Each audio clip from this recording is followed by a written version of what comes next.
Welcome to the 3Edge Week in Review for the week of June 10th. I'm Fritz Folts, the Chief Investment Strategist here at 3Edge, and joining me here today is Dr. Bob Phillips, Managing Partner, Chief Technology Officer, and member of the Investment Committee here at 3Edge Asset Management. And today, Bob will provide an update on the rapidly evolving world of artificial intelligence, discuss the potential impact of AI on us as individuals, on companies involved in the world of AI, including the only stock that people seem to be talking about these days, which is Nvidia, and on the impact of AI on the market writ large. But first, an update on the markets, where both the stock and the bond markets actually got a boost this week from the Bureau of Labor Statistics when it released its report on inflation, showing that a key measure of inflation had come down to the slowest pace of growth in more than 3 years. This week, also, the FOMC met, and the Fed, as expected, left short-term interest rates unchanged. And even though Fed Chair Powell attempted to deliver a bit of a hawkish tone in his remarks after the meeting, both stocks and bonds had already decided to advance, as traders were now pricing in 2 interest rate cuts, while the Fed was trying to convince everyone that they would only cut rates once in 2024. So we'll have to see how that turns out. So let's move on to today's topic. Let me bring Bob into the conversation. So Bob, as I mentioned, like the poster child for the stocks of companies involved in AI seems to be Nvidia. Recently reached a market cap of over $3 trillion. And in fact, that makes it larger than the entire Paris CAC 40 stock index. So my first question is, obviously expectations are very high for the field of AI and for the stocks of the companies involved in it. So maybe you could just help us better understand the ingredients to the actual business of artificial intelligence, so we can better understand what's going on here beyond just the hype. Oh, thanks, Fritz. It's great to be here. Yeah, if you think about artificial intelligence, there's really 3 key components to keep in mind. The first is what I'll call contextual data. And what I mean by that is not just raw data, but data that's actually in context. A book, for example, or a textbook, or a chart, or a graph, or a video, or even pictures that are sufficiently labeled and understood to be able to be ingested into the systems that ultimately produce models for AI. Contextual data is important because a lot of it's copyrighted, and so there's a lot of back and forth right now between the major news publishers, for example, because context really matters. It's not so easy to differentiate something that's humorous, like The Onion, for example, for those of you that read it, and actual factual data, say in a textbook that has some scientific backing or whatever. A great example of that is, for those of you that may have read about this, when Google first rolled out the sort of advisory summary at the top of the search page when you did a search, people asked things like, how many rocks should you eat a day? And it came back and said, well, you should eat 1 rock a day. That's good for you. And that was because there was somewhere in some of their ingested data that probably, as a joke, put that in. Similarly, they said, how can you make spaghetti taste better? And in one case, it said add gasoline. Again, another contextual problem. But those things eventually get sorted out, and with additional training and scope, the models sort them out. But the real interesting thing from a business perspective is who owns that data, and will the people who generate and produce that content, that contextual data, get compensated for it? And that's an evolving area, and will have an impact on the business models generally for these systems. The second piece is what's called the training systems. That's essentially where this contextual data gets ingested and ultimately is what produces the models that we use today in ChatGPT and others. This is very compute intensive. This is where Nvidia comes in. Nvidia essentially makes these chips that are really good at high-speed computing, doing floating point computing operations at large scale. And that's why they become important. But it's not just the chips themselves. It's the fact that they've done a good job of integrating the software that does the training into the chip itself, so that the ability to train models at scale becomes much greater, and so that's why they've been in such great demand, and why progression on their part has been an important driver, and why so much of what we think of as AI has gotten tied to Nvidia, because it's the picks and the shovels of the gold rush, if you will. Right. And I'll talk more about that in a moment, but one might remember that back in the late 90s, Cisco was thought of in a similar way. So that can be a bit of a cautionary note that we'll talk about in a few minutes. The third piece is the inference, or really the model itself, and that's an interesting area too. Right now, it requires a lot of compute because these models are huge and general, and really are hard to do except on very large compute systems. And so the cloud players, people like Google and Azure at Microsoft essentially, and others have really benefited from that.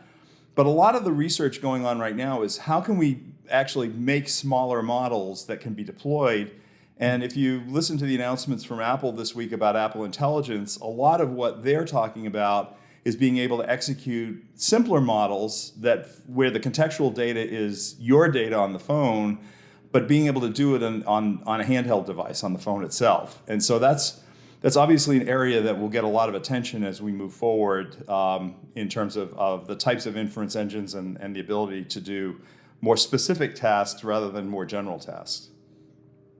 Excellent. All right, so let's just drill down a little bit further and distinguish between artificial intelligence in terms of how it is impacting consumers, people like us in our everyday lives, versus how AI is being employed by and impacting businesses.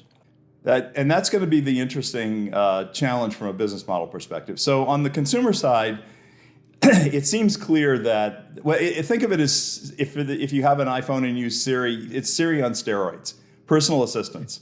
The ability to have a system that understands you, the context is you as an individual. And so the personal assistant is really there to help you do things based on what it knows about you. And the really interesting thing about the announcements from Apple this week is that they think of artificial intelligence, particularly in the form of these personal assistants, as a feature on the phone rather than a product. And a lot of the business model for them is driving upgrade cycles for the iPhone. If you noticed, it was not really highlighted, but the only iPhone that will actually support Apple Intelligence that's on the market today is iPhone 15 Pro, of which there are a relatively small number. The sort of average generation of the iPhone on the market today is around 11 or 12. So the thought is that if this proves to be useful and powerful for people, that it will drive upgrade cycles and drive more people into the latest generation iPhones. And so the money for them is not in the artificial intelligence of the personal assistant itself, but in that upgrading the phone.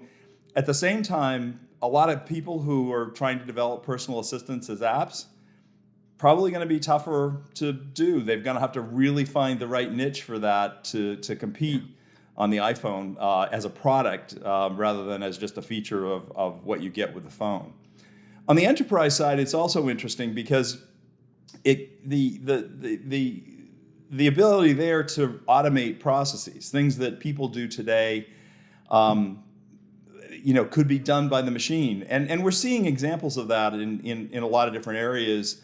It's just getting started, and I think it's very early, but being able to summarize meetings, think about it, once upon a time, there were administrators who took notes in meetings. Well, that now you'll have the ability to quickly summarize a meeting and distribute that out to the participants.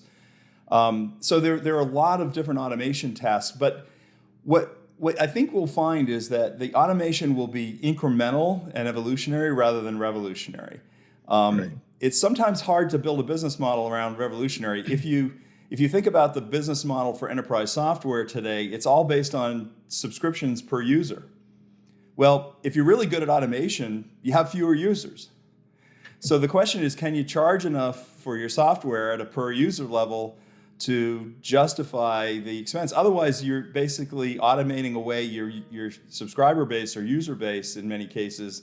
And that's really why, if you've seen some of the enterprise software companies software, Salesforce is a great example, has actually, the prices have been going down in the market because people are looking at this and saying, gee, if it really does automate a lot of these jobs and a lot of these tasks, they're not going to sell as much software. And they probably can't raise the price enough to offset the loss of subscriber base. Very interesting. And my final question is returning our focus back on the impact that AI is having on the stock market. Again, Nvidia being a prime example. And in fact, it was reported recently that I think Nvidia is responsible for about 40% of the performance of the S&P so far this year. And as one of my favorite financial journalists, Katie Martin, wrote in the Financial Times, she said, whether Nvidia is up, down, or sideways, it drags the global markets along for the ride. So I guess my question would be, is the current period reminiscent of the internet boom in equities in the late 90s, which, as we all know, did not end that well? And what are the similarities? What might be the differences between the internet stock craze in the 90s and the performance of stock like Nvidia, but not only Nvidia, Apple, Microsoft today? Yeah, I think that's a really interesting question. I mean, if you look at, if you go back in history and look at for example, Cisco, over the last couple of years, from about 1998 to 2000, early 2000, Cisco went up about a factor of 5, accounting for splits and things in the market. And then, of course, 2 years later, it had lost all that for the most part. It was back to where it had started from. And what happened there is interesting because people just extrapolated out the demand for routers and if you think of Global Crossing and Quest Communications, which are old names from back in those days that were laying lots of fiber, and that was just the assumption was that the demand for internet services would be so large that there was essentially a demand for infinite supply of these goods.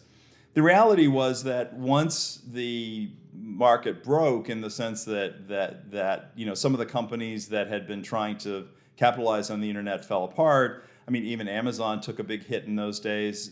So the hype around the internet, while the projections were right, in other words, we today take for granted the internet and the way we use it and how it's impacted our lives.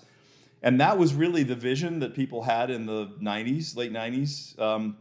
But it took another 10 or 15 years to really completely recognize all those improvements and put them into place. So it was a much slower build than ultimately what those extrapolations told us. And my concern about AI and automation in particular is it may have a similar trajectory, in that there's a tremendous amount of hype right now. But as we talked about a moment ago with respect to the business cycle, if AI is just a feature of a product and you can't charge for it, it's going to be very hard to justify the immense expense of just continuing to grow these data farms. There may also be something of a point of diminishing return in terms of putting more data into bigger models. It's not clear. There's been some indication of that already, but obviously ChatGPT 4.0 is materially better than previous generations and can do more interesting things. But it is possible that curve will flatten, and when it flattens, it sometimes can take the air out of what is really a bubble in terms of the amount of hype and things around this. Now, does that mean it won't go up another significant amount? We don't know. It's hard to project that. But I do think there's a reason to be cautious about what may happen, because what we're talking about today in terms of the impact of AI on business and on individuals, but the amount of time it actually takes to realize those improvements and those business opportunities. Wow, Bob, great, thank you. That is the best update of the evolution of AI that I have heard. So really appreciate that. Thank you so much for your insight and just how AI might end up impacting the stock market, our lives, and companies. So really appreciate your appearance here today. Thank you. So that will do it for Bob and for me this week. But Steve Cucchiaro and I will be back next week with another edition of the 3 Edge Week in Review, And as a reminder, all our videos are available on our 3Edge YouTube channel. And if you know someone who you think might benefit from our weekly videos, and I think today could be a good example of that, please feel free to share them. So until next time, on behalf of Dr. Bob Phillips and everyone here at 3Edge, thanks for listening.